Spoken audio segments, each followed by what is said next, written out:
Baik, pertanyaan pertama di sini, bagaimana sikap kita apabila ada saudara saya yang bertanya tentang sifat si fulan. Kebetulan saudara saya ada hajat atau bisnis dengan fulan, dan si fulan adalah teman saya, dan saya harus menceritakan jujur termasuk rahasia atau sifat buruk si fulan. Tentu ini pernah kita jelaskan ya di masalah tidak termasuk dalam ghibah kalau 4 hal. Tidak termasuk menceritakan aib orang lain kalau dalam 4 hal. Yang pertama, istifta, meminta fatwa, dan ini murni meminta fatwa, tidak ada tujuan lain. Seperti misal suami istri bertengkar, kemudian si suami mengatakan istri saya tidak pakai jilbab, istri saya selingkuh, atau suami saya tidak sholat. Ini aib, tapi dia ingin mencari fatwa. Apakah saya bisa pertahankan rumah tangga saya? Kalau dia niatnya innamal a'malu binniyat, niatnya bukan untuk menjatuhkan pasangannya tapi mencari solusi agama, tidak masuk ghibah. Yang kedua, istinsah. Istinsah ini sama dengan ini pertanyaannya tadi. Kalau ada orang yang mau ngajak bisnis, ada orang yang mau menikah dengan saudaranya, anaknya, maka dia tidak tahu, dia boleh tanyakan kepada orang yang mengenal, dan orang mengenal boleh menyampaikan yang dia tahu berhubungan dengan pertanyaannya saja. Jangan kemana-mana ini. Kalau misal orang ini mau menikah dengan anak saya tidak kenal, lalu kemudian saya tanya kepada si A datang melamar, saya tanya kepada si B. Si B saya terkenal, hai si B, kamu kenal nggak si A? Iya saya kenal. Bagaimana menurut kamu? Orangnya tidak sholat, misal. Orangnya tidak jujur, yang saya tahu begitu saja. Dan memang dia niat murni menasihatin saya supaya jangan sampai saya ketipu gitu. Tapi kalau dia sengaja tunggangi, malah justru kesempatan untuk menyebutkan kesalahan orang, ini malah dia berdosa. Jadi masuk dalam pertanyaan ini adalah poin kedua ini, istinsah, minta nasihat. Jadi boleh kita sebutkan yang dibutuhkan saja, yang kita tahu, dan kita pastikan memang tentang kebenaran informasi itu. Yang ketiga, istirsyad, memberikan petunjuk. Kalau tadi memberikan nasihat, kalau sekarang memberikan petunjuk, beda sedikit contohnya. Kalau seandainya saya janjian sama orang, saya pernah kasih contohnya di masjid, kemudian saya tidak kenal orangnya siapa, saya tanya marbut masjid, mana si fulan? Oh di depan sana di saf pertama. Kemudian saya lihat ke sana orang banyak, yang mana? Dia bilang yang pakai baju hitam, yang badannya gemuk, yang kepalanya botak. Dia sebutkan, tapi niatnya dia untuk memberikan petunjuk. Kalau tidak saya nggak tahu gitu. Ini juga innamal a'malu binniyat. Niatnya dia apa? Kalau sekalian dia diunggangi itu yang botak tuh sana gitu. Itu berarti dia tanggung gitu kan. Kemudian yang terakhir al-kuna wal alqab atau julukan ya. Kalau melekat padanya dan dia tidak tersinggung untuk itu, seperti pernah saya kasih contoh, ada 2 orang Ahmad mengundang makan di masjid habis Isya. Lalu salah satunya datang kepada marut masjid mengatakan, tolong iklanin semua jamaah masjid saya undang makan habis Isya. Pak Ahmad undang makan malam. Orang nanya, Pak Ahmad siapa? Ada 2 Ahmad di masjid, yang satu penjual kambing, satu penjual mobil. Oh Ahmad kambing yang undang misalnya. Tapi si Ahmad penjual kambing ini memang dia tidak merasa terganggu dengan istilah itu, julukan itu. Dia menganggap malah promosi buat dia. Ya sudah, itu namanya julukan yang dibolehkan. Bagaimana hukumnya petugas intelijen yang menguping untuk mencari informasi demi keamanan negara? Saya kan sudah bilang tadi, kalau berhubungan dengan tugas pemerintah lain, keamanan nasional itu lain tugas pemerintah. Nabi SAW sering kali mengutus pasukan-pasukan yang mengintai musuh untuk menjaga keamanan Madinah, gitu kan. Ada yang bertugas jaga keamanan malam hari, keliling-keliling mencari tahu, memang begitu, tidak masalah, gitu kan. Atau dia sendiri memang bertanggung jawab dengan itu. Dia bertanggung jawab, misal kita bertanggung jawab tentang orang-orang yang masuk di penjara misalnya. Kemudian memang kita harus dengar dia ngomong apa dalam penjara ini, karena jangan sampai dia buat konspirasi di luar tugasnya, maka itu tidak ada masalah kalau tugas dia ya. Bagaimana aku mengambil figur dengan digital atau foto? Kalau foto khilaf di antara ulama tentang masalah bolehnya gitu kan?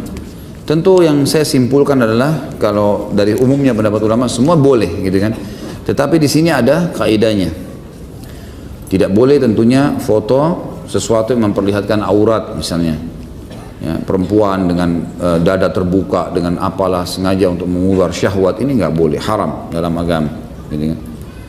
Kemudian juga foto-foto yang menyebar aib orang lain Misal memang sengaja dia main foto sembarangan orang, kemudian dia sengaja menghebohkan di dunia maya ini supaya ada sesuatu yang dia dapatkan dan seterusnya, ini semua adalah perbuatan-perbuatan haram. Tapi kalau foto ijazah, foto paspor, ya, sampai pada tingkat mungkin orang foto sama teman-temannya tapi dia simpan untuk dia saja, tidak ada sesuatu. Saya sama teman saya seorang ustadz foto, kemudian saya simpan di HP saya karena saya pernah ketemu misalnya di mana gitu, ada sesuatu. Atau suami istri dia simpan hanya untuk dia saja, tidak ada satu panggilan agama itu, maka itu tidak ada masalah insya Allah. Dan ini tidak masuk dalam larangan yang tadi yang kita bahas itu, ya. Yang maksud itu patung, ya, lukisan. Orang memang sengaja melukis wajah karena foto itu di antara pendapat Syekh Utsaimin rahimahullah, beliau mengatakan seperti saja orang melihat dirinya di kaca, karena sama seperti di kaca itu pantul seperti itu. Dan sekarang sudah umum pendapat ulama tentang masalah itu, cuma memang jangan disalahgunakan, gitu kan. Ada orang masya Allah semua difoto, apa saja dilihat foto sana, foto sini, foto sana, tidak ada gunanya, hanya kelihatan auratnya orang atau habis waktunya untuk itu, gitu kan. Ada orang pernah subhanallah karena banyaknya orang masuk ke Masjid Nabawi semua pakai foto sana sini. Syekh Hudzaifah pernah hafizahullah, beliau istirahat Imam Masjid Nabawi langsung menegur tuh. Beliau langsung pegang mic habis salat lalu beliau mengingatkan, hai muslimin, bertakwalah kepada Allah. Ini masjid Rasulullah SAW. Apa ini cuplak-cuplik foto-foto sana sini sembarangan, gitu kan. Mungkin satu foto melihat karena bagus kubahnya, mungkin dua, tapi orang semuanya, gitu. Orang-orang pun difoto semua, polisinya difoto semua, untuk apa? Sesuatu yang tidak perlu, gitu. Bagaimana caranya menjaga pandangan di saat zaman seperti ini? Pergi ke kantor aja udah berhamburan wanita pakai rok pendek. Jangan dilihat. Kalau bagaimana caranya jangan dilihat. Bisa kalau mau. Sekarang ada orang sekian banyak yang lewat. Kita lagi sibuk, apalagi kalau lagi naik motor, macet. Sibukkan diri dengan itu, putar ceramah di mobil, ya, kalau di motor dengarkan ceramah di headset, sibukkan diri dengan tilawah. Insya Allah itu akan mengontrol kita kan. Kalau memang dasarnya dia pakai motor sambil lihat, ya memang itu dia salah sendiri. Kenapa dia iseng melihat? Jadi bisa, kalau mau bisa, insya Allah. Dan subhanallah, laki-laki yang begini lebih dihormati. Ya. Ada satu kejadian saya diceritakan oleh seorang dai di Amerika, itu terjadi di lift. Di satu kantor ada satu perempuan naik sampai masuk Islam, orang itu Katolik, dan akhirnya syahadat dan menikah sama laki-laki muslim ini. Umumnya perempuan kalau sudah di lift berdua sama laki-laki paling sedikit diisengin, gitu kan. Mungkin digoda dengan kata-kata dan seterusnya. Ada satu muslim, dia rupanya sudah ikut pengajian di sana, gitu kan. Kemudian dia satu lift dan ini lantainya jauh, lantai ke-50 sekian. Nggak ada orang juga naik, liftnya tidak berhenti. Ini perempuan sudah merasa ketakutan, tapi dia heran, kok laki-laki ini melihat ke bawah terus, gitu kan. Sampai keluar di lift itu, kebetulan lantainya sama. Waktu sudah keluar pun, perempuan ini rupanya diam-diam liatin laki-laki ini keluar, kemudian dia bicara sama resepsinya, ada perempuan juga, dia tidak lihat sambil melihat ke arah meja, lalu dia bertanya, di mana ini, di mana itu, selalu gitu, pandangan ditujukan.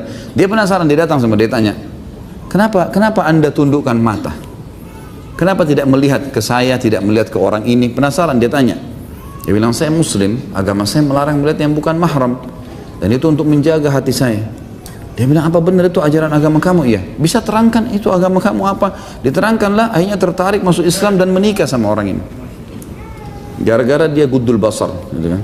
Jadi itu di wilayah yang jelas-jelas lebih bebas dari Indonesia. Bisa orang lakukan. Asal mau insya Allah bisa. Tadi disebutkan menggambar orang tidak boleh. Sejauh mana batasan hukum ini? Apakah seorang komikus juga tidak boleh? Apakah pekerjaannya haram? Padahal karakter yang biasa digambar tidak ada kemiripan dengan manusia asli. Contoh komik Naruto. Apalah semua namanya di sini. Tentu teman-teman sekalian, bagi yang sudah hadir di majelis ilmu, mestinya sudah faham. Ganti profesi, kalau biasa begini gambar-gambar, ganti profesi yang lain, tulislah sesuatu yang bermanfaat, gitu kan. Alihkan ke tulisan, alihkan kepada hal yang betul-betul real.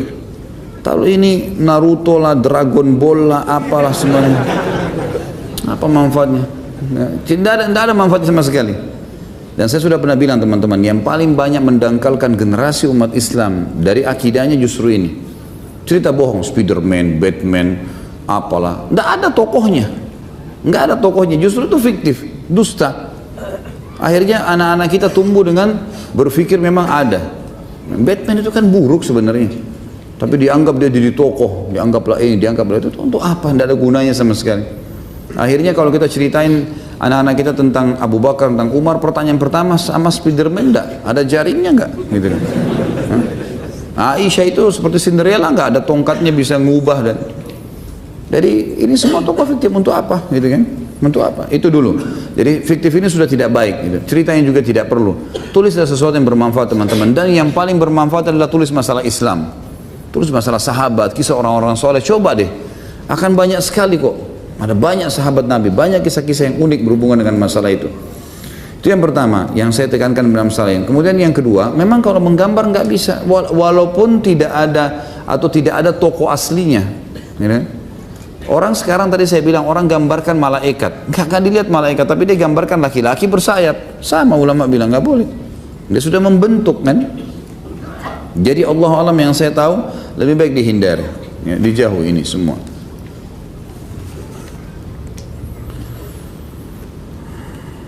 Haruskah kita menundukkan pandangan apabila menonton TV atau membaca majalah? Kalau anak naik motor, anak menundukkan pandangan, anak takut nabrak Ustaz.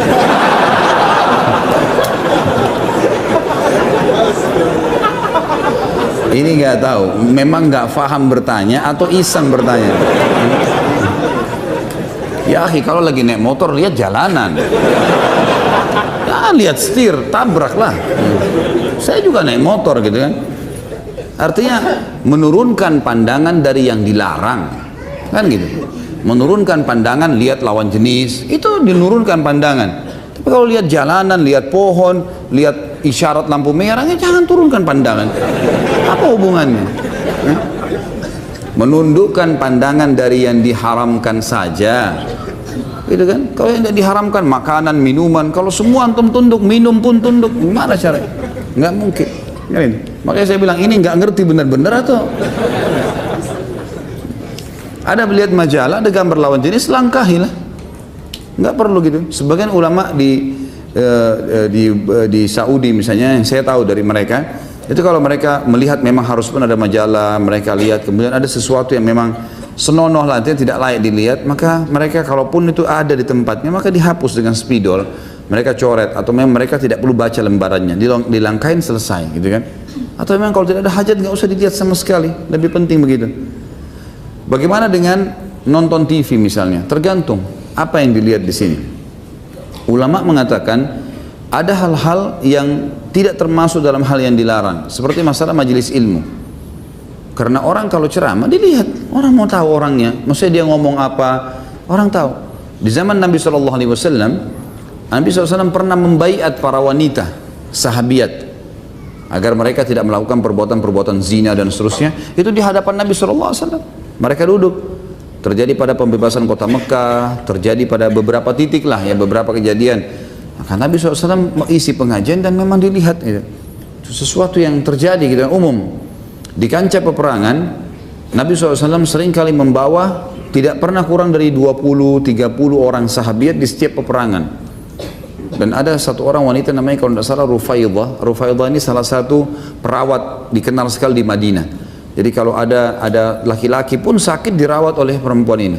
Jadi mereka mengobati luka-luka para mujahidin. Nah ini keadaan-keadaan diistithnakan namanya, dikecualikan. Karena memang Nabi SAW membolehkan itu. Dalam majelis ilmu atau dalam pengobatan itu lain. Sekarang ada perempuan mau melahirkan, tidak ada dokter kecuali laki-laki. Maka laki-laki itu harus membantu dia melahirkan. Dia harus lihat auratnya. Itu darurat, pengobatan. Beda hukumnya, gitu kan? Beda, ini beda. Kalau ada perempuan, alhamdulillah lebih baik. Tapi kalau nggak ada, gimana caranya? Ini sudah fatwa umumnya ulama, gitu kan? Jadi memang ada keadaan-keadaan tertentu yang tidak boleh khalwat berdua, itu lain. Sekarang ada ustadz duduk berdua sama satu orang jamaahnya perempuan. Konsultasi nggak boleh. Kalau bukan tempat umum boleh. Kalau berdua nggak boleh. Kalau umum misalnya terus ada orang bertanya begini, itu lain. Hukumnya masih umum. Tapi kalau khalwat berdua haram, nggak boleh, jelas gitu ya. Jadi ini ada pengecualian seperti itu ya. Sama halnya kalau di TV orang lagi ceramah kita tonton, ya itu nonton ceramah gitu kan, itu adalah insya Allah baik dan juga dijaga. Kalau kita merasa memang melihat itu adalah bisa merusak hati kita, jangan dilihat gitu kan. Dengar cukup dengar gitu kan, itu sudah cukup.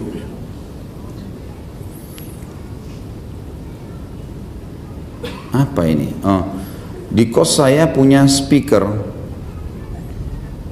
juga ada banyak teman minjam speaker untuk memutar musik lewat speaker saya. Saya sudah menasihati teman-teman kalau musik dilarang dalam Islam, tapi mereka cuma jawab iya dan menghiraukan nasihat saya. Pertanyaan saya, apakah saya termasuk mendapat dosa karena saya penyebab teman saya memutar musik di speaker saya? Jawabannya iya, jangan dipinjamin. Jangan dipinjamin, tidak boleh. Dia mau pinjam motor kita, dia mau zina, mau pacaran. Kemudian kita bilang, jangan ya, nggak boleh pakai pacaran. Iya, tapi kita sudah tahu dia mau pacaran. Terus kita pinjamkan, punya andil nggak? Punya andil. Kenapa pinjamin? Maaf, saya nggak pinjamin kalau untuk maksiat, saya nggak mau tanggung dosanya. Kamu pelit, terserah, mau bilang apa. Nah, ini haram, dosa dalam agama, saya nggak mau dapat dosa. Jawab apa adanya ya.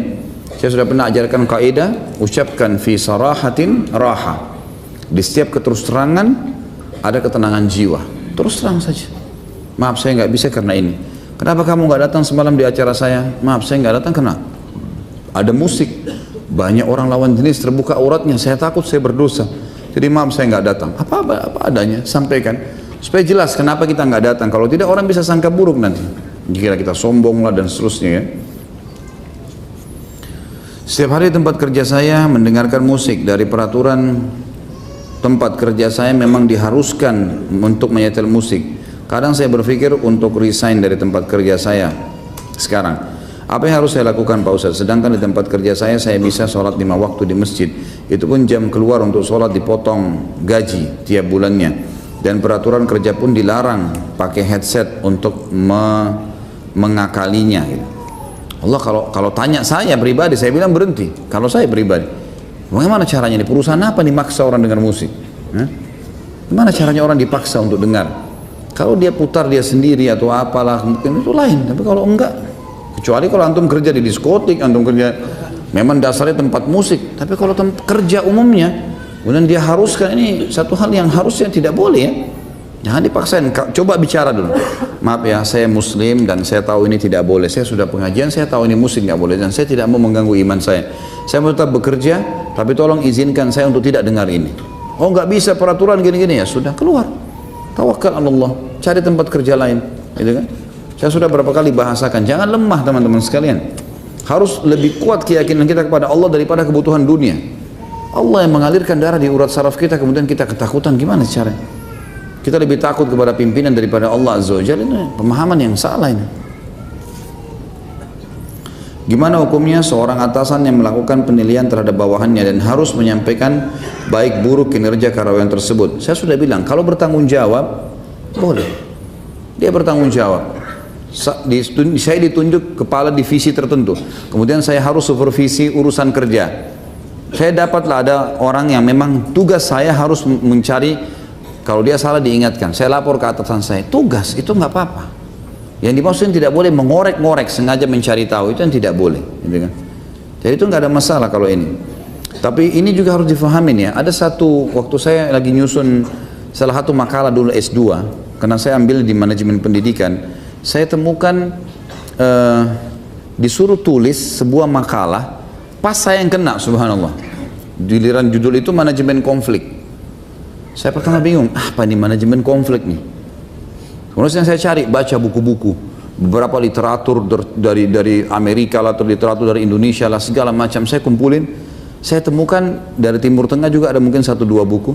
Saya temukan ternyata memang ini seperti sistem baru lah waktu itu ya.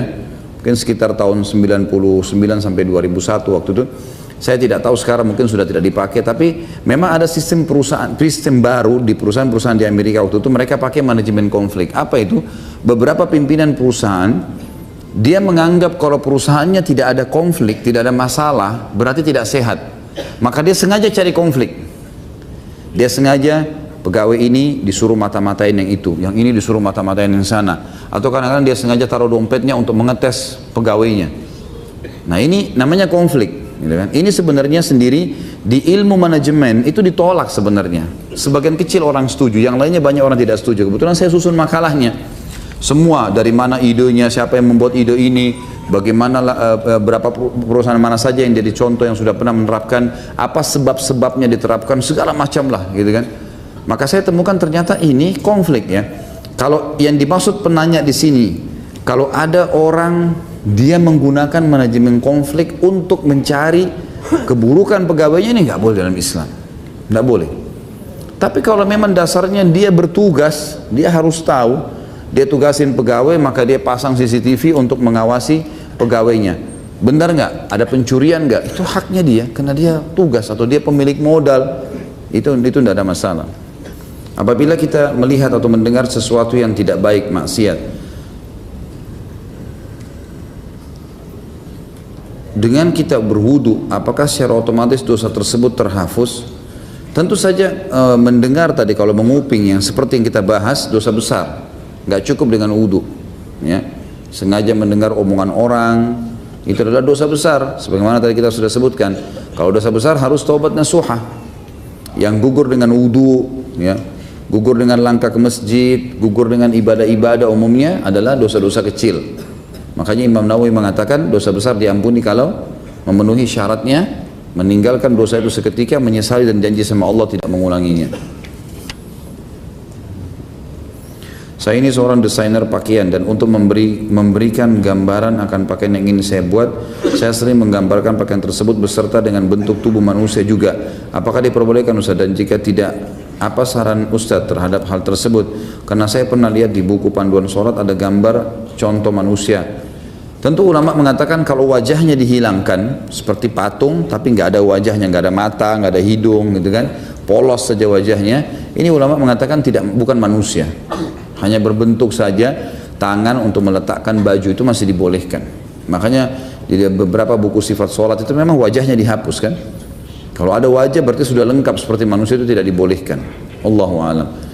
Tentu saran saya, kalau saya saran pribadi, kalau memang bisa kita gambar baju itu tanpa harus ada bentuk badan, atau cuma sekedar orat-orat memang dibentukkan seperti ada tangannya segala, tapi tidak, kepala pokoknya bagian wajah dihapus aja, tidak ada. Gitu kan? Kecuali memang kita harus buat surban atau mungkin jilbabnya ada garisan wajah tapi tidak ada mata, semua itu sudah cukup. Allahu a'lam. Itu saran saya begitu, karena saya yang ditanya jadi saya jawab ya. Benar ada hadis yang mengatakan boleh membuka aib seseorang di 5 tempat. Contoh saat seseorang menceritakan aib orang lain untuk mengingatkan saudaranya. Misalkan menikah dengan seorang pemabuk penjahat. Hadis tersebut Anda dapat oleh ustadz lain. Allahu a'lam. Saya tidak tahu kalau 5 tempat. Saya sudah sebutkan tadi kan di awal pertemuan. Ada 4 keadaan di mana tidak termasuk ghibah. Bagaimana jika kita tidak sengaja mendengar omongan atau obrolan orang di tempat yang kita tidak bisa menghindar? Contoh kamar mandi, kita sedang mandi. Dan bagaimana jika ada teman saya berusaha curhat namun saya tidak mendengarkan dia, tetap bicara dan terdengar, ya. Tentu kalau darurat kita tidak bisa menghindar kayak di kamar mandi kemudian orang lagi cerita, ya kita selesaikan hajat kita kemudian kita keluar, gitu kan? Kita keluar.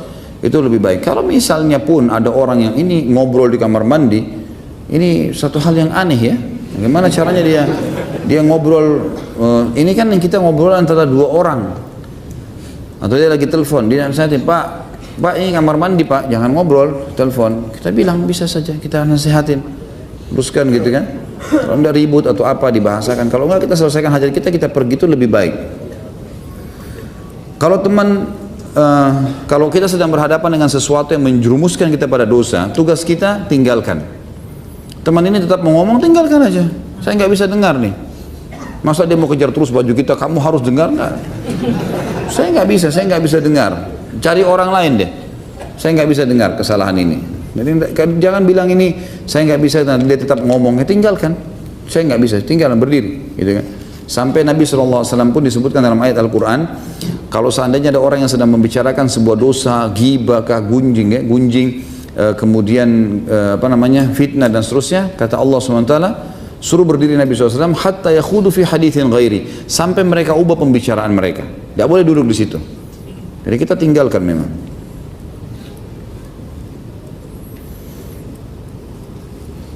Bagaimana patung untuk mempelajari anatomi manusia?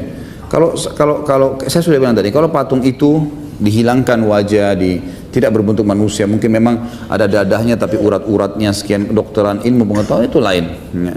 Dan pokoknya usahakan ditinggalkan yang sempurna. Dan kalau kita misalnya guru SD, kita harus memperlihatkan misalnya gambar burung apa gitu ya, pakai foto lah. Sekarang sudah ada foto kan. Ini fotonya, ini hewannya, ini hewannya, ini tidak usah lukisan. Makin kita hindari lukisan makin bagus, karena kalau foto masih ada ulama yang membolehkan. Tapi kalau itu memang harus dipakai karena pendidikan di ilmu kedokteran anatomi tubuh manusia, maka biasanya kan ada yang dicopot-copot ya, ditempelin bagian dadanya, di bagian wajahnya ada sebagian dibuka, maka uratnya di bagian dalam seperti ini.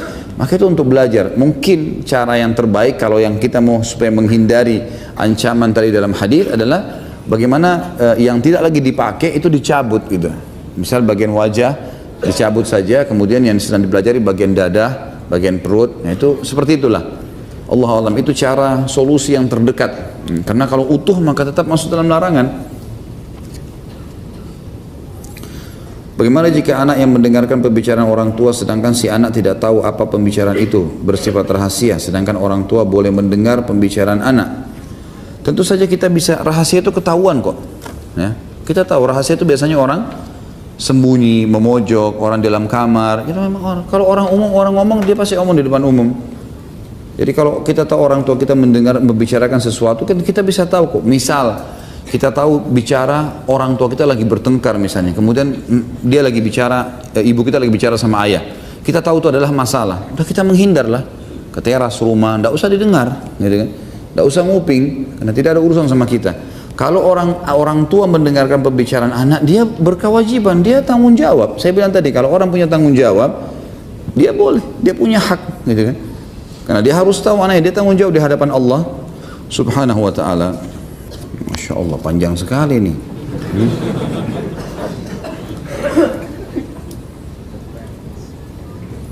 Kayaknya ini curhat masalah rumah tangga ya. Baiklah, yang pertama saya tidak mungkin baca ini di sini. Ini seorang ibu bertanya, karena kalau masalah aib jangan diceritakan dah, gitu kan? Jangan diceritakan. Ini kalaupun bertanya dengan cara bukan di depan umum. Dan saya terus terang melihat, saya sarankan diri saya dan juga teman-teman dai, kalau ada curhat seperti ini jangan dibaca. Si fulan, atau misal dia bilang saya pernah berzina, saya sudah tobat, saya pernah mabuk. Ini semua nggak usah disebut teman-teman. To the point. Saya tidak khusyuk dalam sholat. Kadang-kadang begitu ya, saya dulu pemabuk, saya dulu pezina, sekarang saya tidak khusyuk, apakah memang itu ada hubungannya? Tidak usah dijawab itu, tidak usah ditanya itu. Saya sekarang tidak khusyuk dalam sholat, apa sarannya Ustaz? Nanti Ustaz Pak, coba istighfar, mungkin ada dosa di masa lalu, coba ini, coba itu. Jadi tidak usah sebutkan aib. Masalah kasus menghadapi rumah tangga, saya tentu kita doakan di sini semoga ibu ini yang bertanya dan seluruh muslimin yang punya masalah rumah tangga diselesaikan oleh Allah Subhanahu wa Ta'ala. Itu yang pertama. Yang kedua, saya sarankan selalu kembali ke hukum Allah, karena hukum Allah tidak akan salah. Sebaik-baik panduan adalah hukum Allah, gitu kan? Siapa yang salah di antara suami istri, dia harus minta maaf. Siapa yang benar, dia memaafkan. Nah, yang begitu. Ya, manusia bisa berbuat salah. Itu yang kedua. Kita sudah doakan tadi yang pertama. Yang kedua adalah bagaimana dia bisa berbesar hati, lapang dada. Kalau dia benar, dia maafkan. Kalau dia salah, dia minta maaf. Yang ketiga, dia coba menghilangkan bekas daripada perbuatannya. Karena gini, semua teman-teman punya bekas. Kita habis makan, ada bekas makan kan? Masih terasa di tenggorokan, terasa kenyang, ada minum, bekas minum ada. Kita tuangkan air di meja ini, kalau kita angkat saja gelasnya, di sini ada bekas airnya. Kalau mau bagus, harus bersih, diangkat sumber masalah, dibersihkan bekasnya. Kalau masih ingat saya pernah kasih contoh, kalau ada orang lewat di depan rumah kita, kita tidak sengaja membuang air, tidak niat untuk mengenakan dia, tapi kita buang, dia lewat pas kena. Ada dua cara, pertama kita cuma minta maaf, selesai, itu nggak cukup. Kita minta maaf, ingat ada bekas di bajunya, bahasakan ke dia, saya keringkan bajunya ya, biar saya gantiin baju lain. Kalau dia sudah bilang, udah nggak apa-apa, ini saya sudah maafkan, dia sendiri sudah mau mengambil alih bekasnya, oke, aman. Tapi harus hilangkan bekasnya. Bekas ini kalau berhubungan dengan kesalahan harus dihilangkan teman-teman. Kalau berhubungan dengan ibadah, biarkan. Misal, bekas daripada majelis ilmu, ada terasa keimanan, biarkan, pertahankan. Bekas pergi haji, bekas pergi jihad, merasa lebih dekat dengan surga, merasa dekat dengan itu, biarkan, tidak apa-apa. Kalau berhubungan sama ibadah, biarkan bekasnya. Tapi kalau berhubungan dengan maksiat, hapus semuanya. Semua situasi, kondisi, teman-teman, fasilitas yang berhubungan dengan dosa, hapus sama bekas-bekasnya semua. Jangan lagi simpan foto-foto, jangan lagi simpan ini, jangan lagi sengaja lewat di tempat, dulu saya pernah di sini nih. Nah, kalau bisa jalan-jalan lain, nggak usah ke situ. Memang begitu. Kalau antum hilangkan bekasnya, maka akan aman. Baik, saya masuk di masalah suami istri, karena ini pertanyaan suami istri.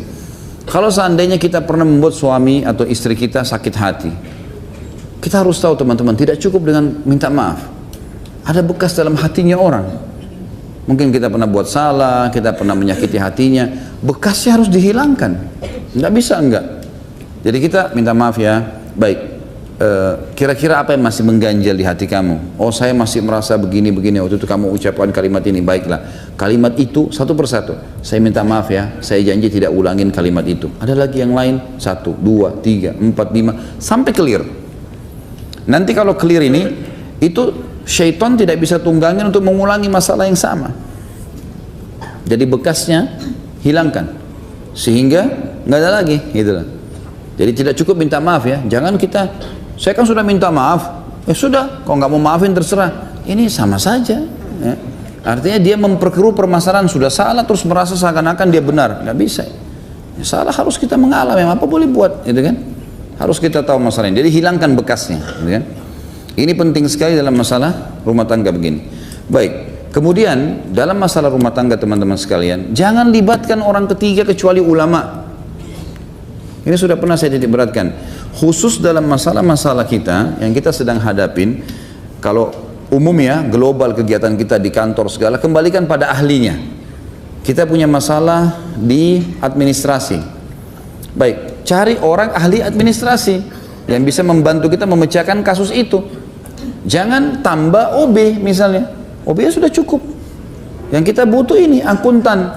Panggil akuntan untuk kerja, gitu loh. Maka tepat pada tempatnya kan, seperti itulah. Dalam rumah tangga begitu teman-teman. Seorang dai, seorang ustadz telepon tanya, ya beritain saya begini, tolong apa jalan-jalan keluar agama, begitulah. Gitu. Jangan libatkan orang tua, jangan libatkan apalagi teman-teman. Ada orang semua temannya satu kantor, semuanya tahu masalahnya, tetangganya semua tahu masalahnya. Saya mau cerita ya masalah saya, tapi jangan cerita orang ya. Bisa hari ini, besok cerita sama fulan, saya mau cerita sama kamu, jangan cerita orangnya. Semua orang digituin. Orang pas dia lewat, oh si fulan, masalahnya semua orang tahu. Ini teman-teman sekarang salah ini. Dan dia akan bingung sendiri karena setiap orang akan berikan ide seperti cerita yang ditangkap. Saya kalau cerita tentang masalah misalnya, saya yakin di sini teman-teman, antum semua yang hadir ini, yang masya Allah jumlahnya sebanyak ini, itu pasti punya ide berbeda-beda. Kalau saya tanya pendapat, si fulan bilang begini, si fulan bilang begini, si fulan bilang begini, susah untuk menyatukan itu. Maka ini bahayanya kalau kita curhatnya pada orang yang bukan ahlinya. Mereka akan kasih kita bukan jalan keluar. Kalau kita kembali ke agama, Allah akan kita akan dipandu oleh para dai dan para ulama ini ke jalan Allah Subhanahu wa taala, maka itu solusi terbaik. Itu solusi terbaik. Saya pernah kasih contoh kan, ada orang subhanallah cerai akhirnya gara-gara si perempuan ini setiap ada masalah sama suaminya, telepon ibunya, telepon ayahnya. Dan dia pada saat sudah baikan sama suaminya, dia nggak cerita ke orang tuanya. Jadi orang tuanya cuma tahu buruknya terus. Satu waktu dia pulang ke salah satu kota di Jawa Timur, balik, subhanallah pas dia balik saya tahu kebetulan kasusnya.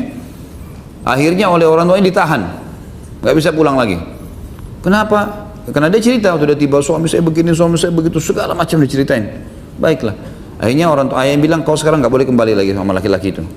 Dia serba salah. Dia sebenarnya tadi cuma mau minta dukungan supaya suaminya dinasihatin oleh ayahnya. Tapi karena ini sudah menumpuk, selalu diceritakan, akhirnya ayah yang bilang nggak bisa, kamu harus cerai gini. Keluarga turun tangan semua. Akhirnya sudah sampai pada perceraian. Baru nyesel pada saat itu. Ini banyak sekali menjadi sumber permasalahan. Jadi jangan curhat ke sembarangan orang, teman-teman sekalian. Makin kita tutup masalah kita itu makin bagus. Allah Maha melihat kok. Kalau kita benar tadi saya bilang, memaafkan, kalau kita salah, kita minta maaf. Allahu a'lam. Mungkin begitu saya bisa kasih jalan keluar. Lebih daripada ini tentu saya tidak tahu, karena saya tidak mengetahui masalah yang sedang dihadapin. Tetapi kita doakan semoga Allah menyelesaikan masalah ini. Kalau ada benar dari Allah, kalau salah dari saya mohon dimaafkan. Subhanakallahumma wa bihamdika asyhadu an la ilaha illallah astaghfirullah wa atubu ilaik. Wassalamualaikum warahmatullahi wabarakatuh.